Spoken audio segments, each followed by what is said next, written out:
আমাদের উচিত দিনে কমপক্ষে 100 বার করে হলেও আলহামদুলিল্লাহ পড়া যাবে? যে কোনো অবস্থাতে আলহামদুলিল্লাহ আলহামদুলিল্লাহ। ভাই কেমন আছেন? আলহামদুলিল্লাহ। ভাই পরিবার কেমন আছে? আলহামদুলিল্লাহ। ভাই চাকরি কেমন আছে, চলছে কেমন? আলহামদুলিল্লাহ। ব্যবসা কেমন? আলহামদুলিল্লাহ। এটা হচ্ছে সেই বান্দা নিদর্শন যার মনের মধ্যে আল্লাহর প্রতি ভক্তি শ্রদ্ধা আছে, যার মনের মধ্যে আল্লাহর নূর আছে। তার নিদর্শন হচ্ছে সে সব সময় শুকরিয়া আদায় করবে। একটা এক্সাম্পল দিচ্ছি, দেখেন ইব্রাহিম আলাইহিস সালাম ওই থাকতেন, আর এই যে এইখানে মক্কায় তার একজন স্ত্রী হাজারা আলাইহিস সালাম, ওইখানে একজন স্ত্রী সারা আলাইহিস সালাম। মনে আছে ঘটনা? আচ্ছা, তিনি আসলেন বাসায়, দরজা নক করছেন যে বাসায় কে আছে? দরজার পিছন থেকে বলা হচ্ছে যে আমি। তিনি বলছেন ইসমাইল কোথায়? তখন আওয়াজ আসছে ইসমাইল শিকার করতে গেছে। তারপরে তাকে বলা হচ্ছে তোমরা কেমন আছো, স্বামী স্ত্রী তোমরা কেমন আছো? তো স্ত্রী জবাব দিচ্ছে আমরা ভালো নাই, আমাদের ঘরে অনেক অভাব, আমাদের অনেকের স্ত্রীর মতো। আছে না এরকম? সারা জীবন করে যাবেন, একটা কথাই শুনবেন শেষ বয়সে গিয়ে, জীবনে কিছুই পাইলাম না তোমার কাছে। নিজের মাথার ঘাম পায়ে ফেলে করতেই থাকবেন, করতেই থাকবেন, করতেই থাকবেন, করতেই থাকবেন, কিন্তু আপনি শুনতেই থাকবেন, শুনতেই থাকবেন, কিছুই করলাম না, কিছুই পাইলাম না, কিছুই পাইলাম না। অমুক ভাবি কত ভালো আছে, অমুক কত ভালো আছে, অমুকের এত আছে, অমুকের তত আছে। সুবহানাল্লাহ। এটা আমাদেরই দোষ। কারণ বিয়ে করার সময় যারা দিনদারিতা না দেখে শ্বশুরের সম্পত্তি দেখবেন, সৌন্দর্যকে বেশি প্রাধান্য দিবেন, নিজের হারাম প্রেমকে বেশি প্রাধান্য দিবেন, নিজের ওই বংশমর্যাদা ইত্যাদি ইত্যাদিকে বেশি প্রাধান্য দিবেন, তখন তো আফসোস করতেই হবে, কিছু করার নেই। এই জন্যই তো নবী সাল্লাল্লাহু আলাইহি ওয়াসাল্লাম বলেছেন যে দিনদার স্ত্রীদেরকে দেখে বিয়ে করো, যার মধ্যে দিনের বুঝ আছে, জ্ঞান আছে, একে দেখে বিয়ে করো। তবে এখানেও একটা বিষয় আপনাকে সতর্ক করতে চাই যে প্রত্যেকটা বোরখার পিছনেই সঠিক দিনদারিতা থাকে না। অতএব এটা দেখেও ধোঁকা খাওয়ার কিছু নাই। দিনদারিতা আল্লাহর সাথে বান্দার মনের ব্যাপার। দিনের বেসিক কিছু প্রশ্নের মাধ্যমে আপনি তার উত্তর পেতে পারেন, দিনের বেসিক কিছু বুঝ আচরণ দেখে আপনি তার উত্তর পেতে পারেন, তার তাকওয়া দেখে আপনি উত্তর পেতে পারেন। একজন আমিরুল মুমিনিন খলিফা, তিনি রাত্রেবেলা জনগণের অভাব অনটন দেখেন। একদিন দেখতে দেখতে রাতে ক্লান্ত হয়ে পড়লেন, একটা দেয়ালের আড়ালে তিনি দাঁড়িয়ে বিশ্রাম নিচ্ছেন, বসে পড়েছেন। দেয়ালের পিছন থেকে তিনি আওয়াজ শুনছেন, মা আর মেয়ে কথাবার্তা বলছে। মা বলছে দুধে পানি মিশাও, আর মেয়ে বলছে যে ইত্তাকিল্লাহ, হে মা আল্লাহকে ভয় করো। তার মা বলছে এখানে তো ওমর নাই, ওমরের প্রশাসন নাই, ভয়ের কি আছে, মিশাও, পানি মিশাও। তখন এই মেয়ে বলছে ওমর নাই তো কি হয়েছে, ওমর রব আল্লাহ তো জীবিত আছেন, তিনি দেখছেন। ওমর রাদিয়াল্লাহু আনহু পরের দিন ওই বাড়িটা মার্ক করে রাখলেন রাত্রেবেলা। পরের দিন তার ছেলেকে নিয়ে আসছেন এই বাসায়, এসে মেয়ে দেখাচ্ছেন, এই মেয়ে পছন্দ হয় কিনা দেখো। মেয়ে পছন্দ হয়ে গেছে। আমিরুল মুমিনিনের মানে রাষ্ট্রপ্রধানের ছেলের সাথে এই মেয়ের বিয়ে হয়ে গেল। দুধওয়ালি, দুধ ধোয়াচ্ছেন যেই মেয়ে, কি দেখে বিয়ে দিলেন? সৌন্দর্য দেখে? বংশমর্যাদা? শ্বশুরের টাকা? যৌতুক? এই কাজ যদি আমরা করতে না পারি, সংসারে শান্তি আসবে না, তখন কিছু করার থাকবে না ভাই। কারণ এই ফিতনায় একবার ঢুকে গেলে জীবনটা ম্যাসাকার। এগুলো ডিল করতেই দিন অনেক চলে যাবে। দিনের ফিকির পরে দেখবেন পরিবার সামলাতেই সময় শেষ, দিন শেষ। মানসিকভাবে যদি আপনি ফ্রেশ না থাকেন, ভালো না থাকেন, সাউন্ড না থাকেন, আপনি দিনের জন্য কিন্তু কিছু করতে পারবেন না। আর পরিবারে যদি নেককার স্ত্রী না থাকে, আপনি মানসিকভাবে ভালো থাকবেন না, ভালো থাকবেন না, এটা প্র্যাকটিক্যাল কথা। তো ওই যে স্ত্রী বলছে আমরা ভালো নাই, ইসমাইল শিকার করতে গেছে, আমরা ভালো নাই, একবেলা খাই একবেলা খেতে পারি না, ভালো নাই। ইব্রাহিম আলাইহিস সালাম বলছেন ঠিক আছে, ইসমাইল বাসায় আসলে ওকে বলো যে তার বাবা এসেছিল, আর তাকে বলো যে ঘরের চৌকাঠটা যেন পরিবর্তন করে। কথা কি বুঝতে পারছেন? ইসমাইল আলাইহিস সালাম আসলেন, একজন বৃদ্ধা লোক এসেছিল বাসায়, তোমার বাবা পরিচয় দিয়েছে। কি বলেছে? বলেছে যে ঘরের দরজা যেন পরিবর্তন করি। তখন তিনি বলছেন তুমি কি এমন বলেছিলে যে যার কারণে এই কথাটা বলেছে? তো তিনি বলছেন আমি বলেছি আমরা ভালো নাই, আমরা অভাবে আছি, তুমি শিকারে গেছো ইত্যাদি। তখন তিনি বলছেন তুমি ভুল করেছো, তিনি আমার বাবা ছিলেন, তিনি একজন নবী, তিনি ইনডাইরেক্টলি আমাকে বলেছেন আমি যেন তোমাকে তালাক দেই। এক কথায় তালাক হতে পারে? দিনদারিতা না থাকলে তালাক দেয়া যায়। যদি ধৈর্য ধরতে ধরতে ধরতে ধরতে আপনি অতিষ্ঠ হয়ে যান, দিনের ব্যাপারে আর কম্প্রোমাইজ করতে পারেন না, সেক্ষেত্রে তালাক একটা অপশন আছে। এটা খারাপ নয়, যদিও এটা মন্দের ভালো একটা অপশন, কিন্তু সবর করতে উৎসাহিত করা হয়েছে। সবর করতে করতে করতে করতে যদি ভিতরটা পরিবর্তন না হয়, এরকম আল্লাহর প্রতি অকৃতজ্ঞ মানুষকে নিয়ে আপনি সারা জীবন চলতে পারবেন না। এবং দিনের পথে চলতে গিয়ে যারা প্রতিবন্ধকতা স্বীকার করে, তাদেরকে নিয়ে আপনি আল্লাহর পথে দাওয়াত এবং মুজাহাদার মেহনত করতে পারবেন না। এই জায়গায় গিয়ে অনেক সময় এক্সট্রিম ডিসিশন নিতে হতে পারে। এটা ইসলাম কিন্তু অপশন রেখেছে আপনার জন্য, আমি উৎসাহিত করছি না, অপশন রেখেছে। এরপরে আবার তিনি আসলেন অনেক বছর পর, এসে আবার নক করলেন যে আসসালামু আলাইকুম। ওয়ালাইকুম সালাম। ইসমাইল কোথায়? শিকার করতে গেছে। তোমরা কেমন আছো? আলহামদুলিল্লাহ, আমরা অনেক ভালো আছি। ঠিক আছে, ইসমাইল বাসায় আসলে তাকে বলো ঘরের চৌকাঠটা যেন যত্ন করে আদর করে মহব্বত করে রাখে। কথা বুঝতে পারছেন? এবার ইসমাইল আলাইহিস সালাম আসলেন বাসায়, তার স্ত্রী জিজ্ঞাসা করছে, একজন বৃদ্ধা এসেছিলেন, তোমার বাবা পরিচয় দিয়েছেন, কি বলেছে? বলেছে আমি যেন ঘরের চৌকাঠটা তুমি যেন অটুট রাখো, বহাল রাখো। তুমি কি বলেছো? আমি বলেছি আমরা অনেক ভালো আছি। তখন তিনি বলছেন আমার বাবা তোমাকে অনেক পছন্দ করেছেন এবং তোমাকে নিয়ে আমাকে সংসার করতে বলেছে। এই হলো অবস্থা। শুকরিয়া আদায় যারা করতে পারবে না, তাদেরকে নিয়ে চলা মুশকিল। লুকমান হাকিম, যাকে প্রজ্ঞা দেয়া হয়েছে, তাকেও আল্লাহ পাক আদেশ করছেন তুমি আল্লাহর শুকরিয়া আদায় করো। যে ব্যক্তি আল্লাহর শুকরিয়া আদায় করে, কৃতজ্ঞতা প্রকাশ করে, যে কোনো হালতেই বলতে পারে আল্লাহ আলহামদুলিল্লাহ আমি ভালো আছি। এবং আল্লাহ রাসূল সাল্লাল্লাহু আলাইহি ওয়াসাল্লাম বলেছেন কখনো উঁচু স্তরের লোকদের দিকে তাকাবে না।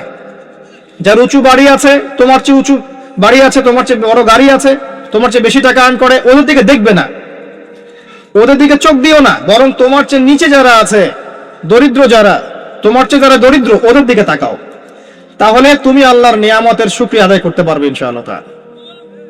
আমরা যদি হসপিটালে যাই, শুকরিয়া আদায় করতে পারবো না? যে যে হাজার হাজার মানুষ শুয়ে আছে, কারো ক্যান্সার, কারো ডায়াবেটিস, কারো অমুক, কারো তমুক, কারো অ্যাক্সিডেন্ট, কারো এইটা সেইটা, কারো ব্রেন টিউমার, কারো হার্টের সমস্যা, কত সমস্যা, কেউ হাঁটতে পারে না, কেউ বসতে পারে না, কেউ শুইতে পারে না, কেউ শুইলে ঘুমাতে পারে না। আমরা ভালো আছি না? আলহামদুলিল্লাহ, কৃতজ্ঞতা।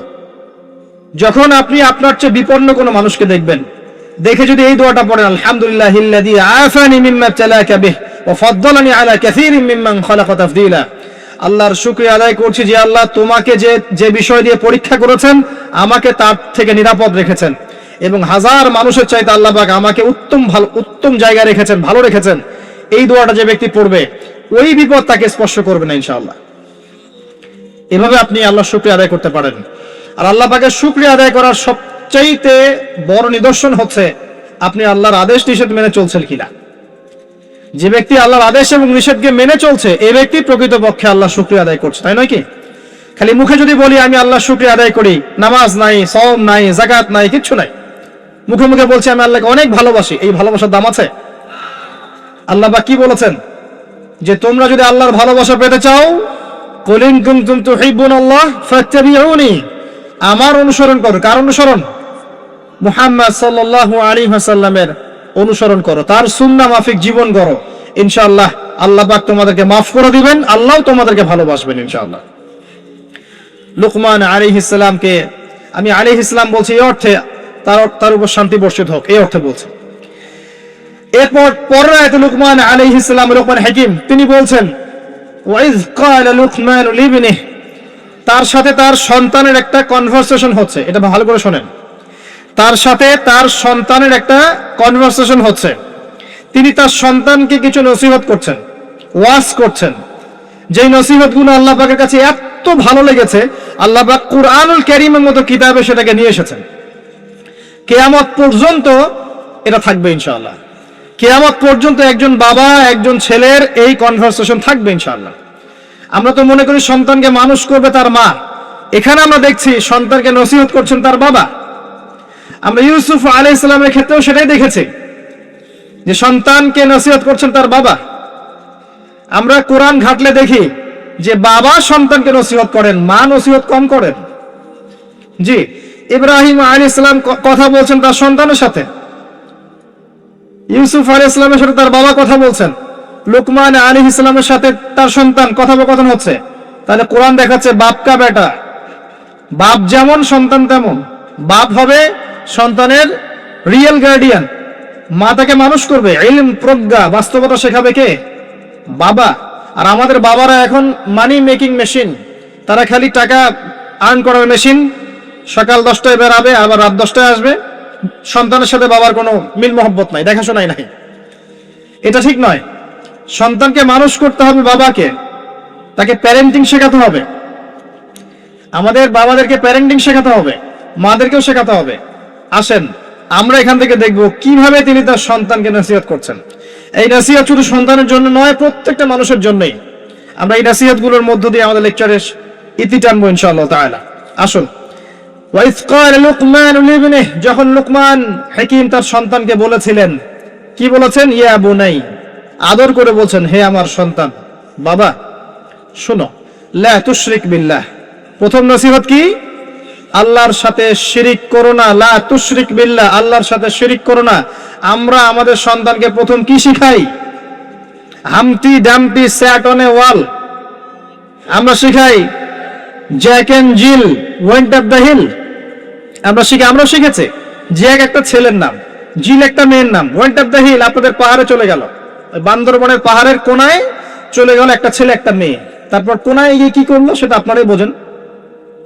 তা আমরা ছোটবেলা থেকে বাচ্চাকে শিখাই Jack and Jill went up the hill. কি বুঝলেন? প্রত্যেকটা ক্ষেত্রে সমস্যা।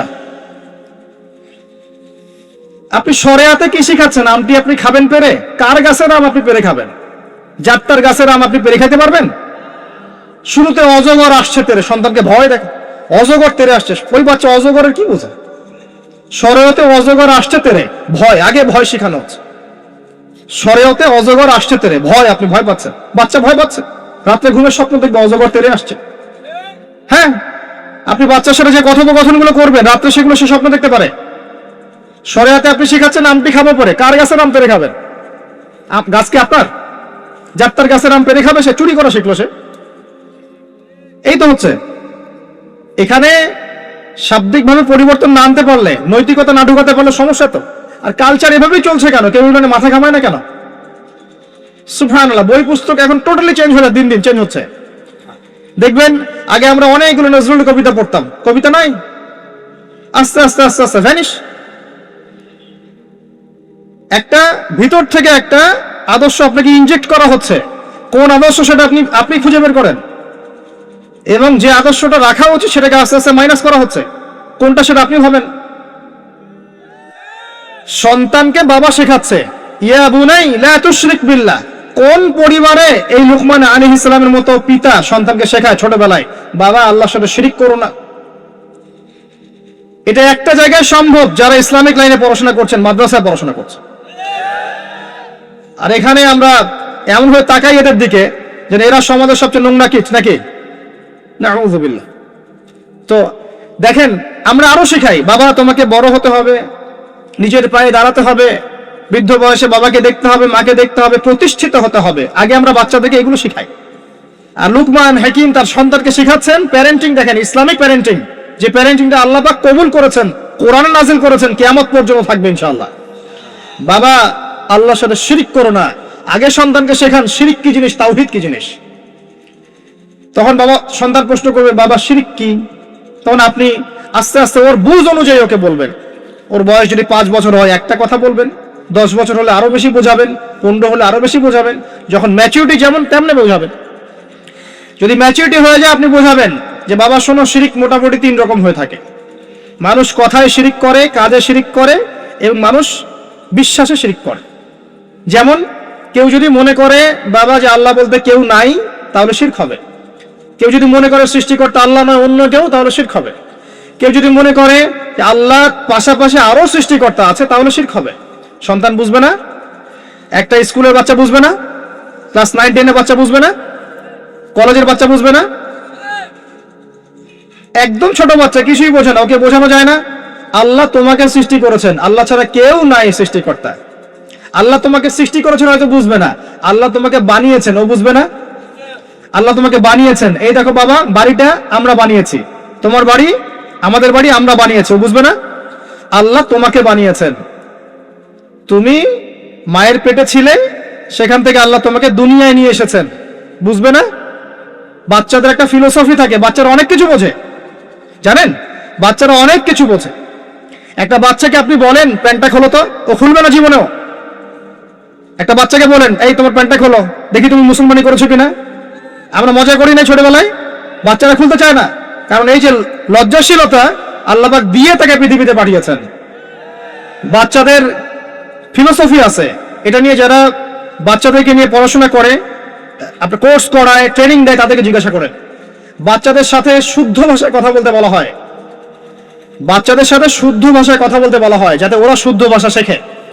বাচ্চাদের সাথে বাচ্চাদের মতো আচরণ করতে নিষেধ করা হয় এখন, তাদের সাথে ম্যাচিউর আচরণ করতে উৎসাহিত করা হয়, তারা শিখবে বাস্তবতা কি জিনিস। বাচ্চাদেরকে বেশি বেশি খেলাধুলা করতে উৎসাহিত করা হয়, খেলার মধ্য দিয়ে নেতৃত্বদের গুণাবলী অর্জন হয়। ওদেরকে মাঠে খেলতে দিতে হয়, বৃষ্টি কাদায় মাখামাখি করতে দিতে হয়, ওরা বুঝবে। গায়ের সাথে যখন মাটি লাগবে, প্রকৃতির সাথে মিশবে, ওরা হৃদয়টা বড় হবে। দেখবেন মুহাম্মদ সাল্লাল্লাহু আলাইহি সাল্লামকে যখন তিনি জন্ম নিয়েছেন, প্রথম 4-5 বছর তাকে ওই আরবের বেদুইনদের কাছে রাখা হয়েছে। ওখানে তিনি ভাষা শিখেছেন, মরুভূমিতে দৌড়িয়েছেন, খেলেছেন, ফিজিক্যালি স্ট্রং হয়েছেন, ভাষা শিখেছেন, শুদ্ধ কথা শিখেছেন। এরপরে হৃষ্টপৃষ্ট হয়ে তারপর মায়ের কাছে ফেরত দেওয়া হয়েছে। এখনকার জেনারেশনের বাচ্চাগুলোকে দেখেন কিভাবে বড় হয়ে ওঠে। আসেন, অনেক লম্বা হয়ে যাবে, আগে পয়েন্টে চলে আসেন। বাচ্চাকে বোঝানো যায় না যে এর বয়স হিসেবে আপনি বোঝাবেন যে কেউ যদি মনে করে যে বাবা আল্লাহর পাশাপাশি অন্য কোন সৃষ্টিকর্তা আছে যে তোমাকে বানিয়েছে, তাহলে শিরক হয়ে যাবে। আর শিরকটা হচ্ছে এমন একটা পাপ। শিরকটা কি আব্বু জিজ্ঞাসা করবে, বাবা শিরক এমন একটা পাপের নাম যেই পাপটা আল্লাহ পছন্দ করেন না। এটা একটা খারাপ জিনিস, পাপ হয়তো বুঝবে না। শিরক একটা কি জিনিস? খারাপ জিনিস। শিরক খারাপ। তোমাকে আমি আদর করছি আব্বু, এটা ভালো না? বলবে হ্যাঁ ভালো। তোমাকে যদি একটা থাপ্পড় দেই, খারাপ না? যে হ্যাঁ খারাপ। শিরক একটা খারাপ জিনিস, বাচ্চাকে বোঝানো যাবে না। বোঝাতে গেলে পারলে সবকিছু বোঝানো সম্ভব। আর আরেকটু ম্যাচিউর যখন হয়েছে, এই বাচ্চা তো ম্যাচিউর, যাকে বোঝানো হচ্ছে ইন্না শিরকা লাযুলমুন আযীম, এ তো ম্যাচিউর বাচ্চা, স্কুল কলেজ এই লেভেলের বাচ্চা। তো তাকে বুঝান যে কেউ যদি আল্লাহ ছাড়া অন্য কারো নামে কসম করে, শিরক হয়ে যায়। কেউ যদি আল্লাহ ছাড়া অন্য কারো নামে নজর মানত করে, শিরক হয়ে যায়। কেউ যদি আল্লাহ ছাড়া অন্য কারো নামে কুরবানি দেয়, শিরক হয়ে যায়। কেউ যদি আল্লাহ ছাড়া অন্য কারো জন্য ইবাদত করে, নামাজ পড়ে, রোজা রাখে, হজ করে, যাকাত দেয়, শিরক হয়ে যাবে। কেউ যদি আল্লাহ ছাড়া অন্য কারো কাছে চায়, তাহলে শিরক হয়ে যাবে, ইত্যাদি ইত্যাদি। এগুলো বোঝানো সম্ভব নয়? সম্ভব। এতটুকু তো বলা যায় আল্লাহ থেকেই সবকিছু হয়, মানুষের কোনো ক্ষমতা নাই, বুঝবে না সে। ইন্না শিরকা লাযুলমুন আযীম। বাচ্চাকে প্রথম শিখাচ্ছেন তার বাবা, বাবা শিরক করো না। শিরক হচ্ছে সবচেয়ে বড় জুলুম, সবচেয়ে বড় পাপ। আর আমরা আপনাদেরকে বলছি, শিরকের পাপ নিয়ে কেউ যদি মারা যায়, 99% সম্ভাবনা সে ব্যক্তি জাহান্নামে যাবে। 99% সম্ভাবনা কেউ যদি শিরকের পাপ নিয়ে মারা যায়, 99% সম্ভাবনা হচ্ছে সে ব্যক্তি জাহান্নামে যাবে। কারণ আল্লাহ পাক শিরকের গুনাহ ছাড়া যে কোনো গুনাহ মাফ করতে পারেন, শিরকের গুনাহ আল্লাহ পাক মাফ করেন না। শিরক ছাড়া যে কোনো গুনাহ আল্লাহ যাকে ইচ্ছা মাফ করতে পারেন। আমরা কি শিরক করব? তাওহীদ শিখবেন। একটা বইয়ের নাম বলে দেই, পড়ে নিয়ে তাওহীদ শিখতে পারবেন। বইটার নাম কিতাবুত তাওহীদ। কি নাম? কিতাবুত তাওহীদ। এখানে শিরকের সমস্ত ক্লাসিফিকেশন দেয়া আছে। কি করলে, কি চিন্তা করলে, কি বললে, কি আমল করলে শিরক হবে, সব লেখা আছে। তাকদীরকে অস্বীকার করলে শিরক হয়ে যায়। আল্লাহ পাকের হালালকে কেউ হারাম করলেও শিরক হয়, হারামকে হালাল করলেও শিরক হয়। এই যে এখন কিছু মানুষ বলছে মুহাম্মদ সাল্লাল্লাহু আলাইহি ওয়াসাল্লাম শেষ নবী নন, আরো নবী লেগে আসতে পারে। শিরক আর কুফর। কেউ বলছে যে ভাগ্য বলতে কিছু নাই, আমি নিজেই যা করব তাই ভাগ্যে লেখা থাকবে, শিরক হয়ে যায়। এমনও বলছে মানুষ, এখন নতুন নতুন অনেক ফিতনা। এখন বলছে আমরা শুধু কোরআন মানি, হাদিস মানি না। আছে না? শিরক এবং কুফর। আসেন, এরপরে তার সন্তানকে তিনি কি বলছেন? আল্লাহ পাক এই কথাগুলো সবার জন্য নসিহত করছেন।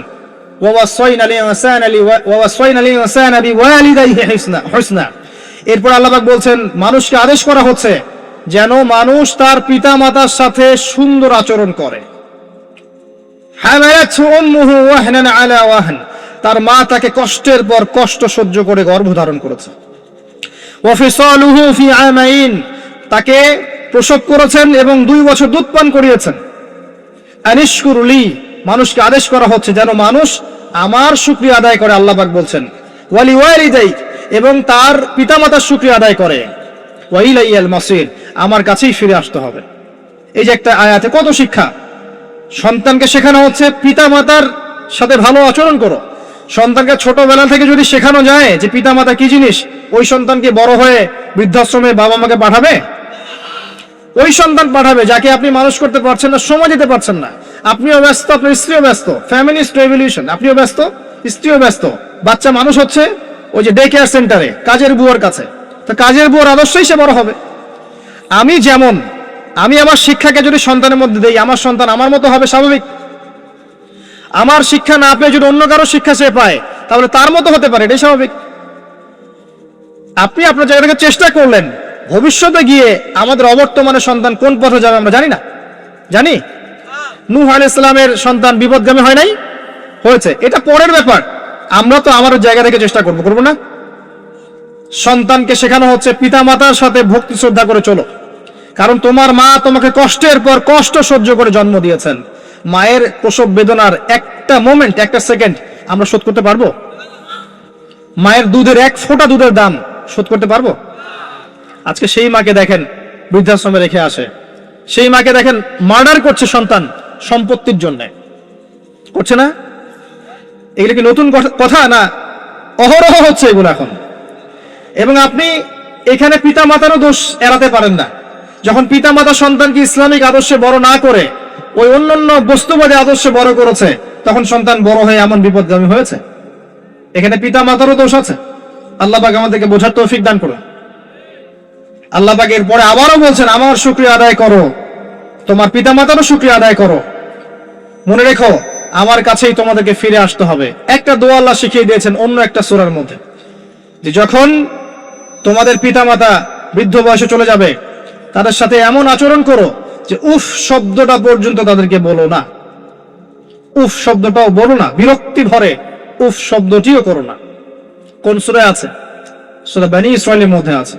وقضى ربك ألا تعبدوا إلا إياه وبالوالديه إحسانا وإما يبلغن عندك الكبر أحدهما أو كلاهما فلا تقل لهما أف ولا تنهرهما وقل لهما قولا كريما واحفظ لهما جناح الذل من الرحمة, তাদের জন্য ভালোবাসার এই বাহু প্রশস্ত করে দাও। ওয়াকুর রাব্বির হামহুমা কামা রাব্বায়ানি সগীরা। আমরা এই দোয়াগুলো করব পিতামাতার জন্য। আল্লাহ পাক তৌফিক দান করুন। যাদের পিতামাতা নাই তারা জানে মা কি জিনিস আর বাবা কি জিনিস। আরেকটা হাদিস বলি আপনাকে, অন্যদিকে যাচ্ছি। নবী সাল্লাল্লাহু আলাইহি ওয়াসাল্লাম বলেছেন, 3 ব্যক্তির জন্য ধ্বংস, তার মধ্যে এক ব্যক্তি হচ্ছে সেই ব্যক্তি যে ব্যক্তি রমজান মাসকে পেয়েছে, নিজের আমল করে গুনাহ মাফ করাতে পারে নাই। 2 নম্বর সেই ব্যক্তি যে ব্যক্তি বৃদ্ধ পিতামাতাকে পেয়েছে, দুজনের একজনকে পেয়েছে বা দুজনকে পেয়েছে, তাদের খেদমত করে জান্নাত লাভ করতে পারে নাই। আর 3 নম্বর সেই ব্যক্তি যার সামনে নবীর নাম উচ্চারণ করা হয়, নাম শুনেও সে দরুদ পড়ে না, সাল্লাল্লাহু আলাইহি ওয়াসাল্লাম বলে না। এখানে আছে পিতামাতাকে পেয়েছেন, তাদের খেদমত করে জান্নাত লাভ করতে পারছি না, আমার জন্য ধ্বংস। বলুন নাউজুবিল্লাহ।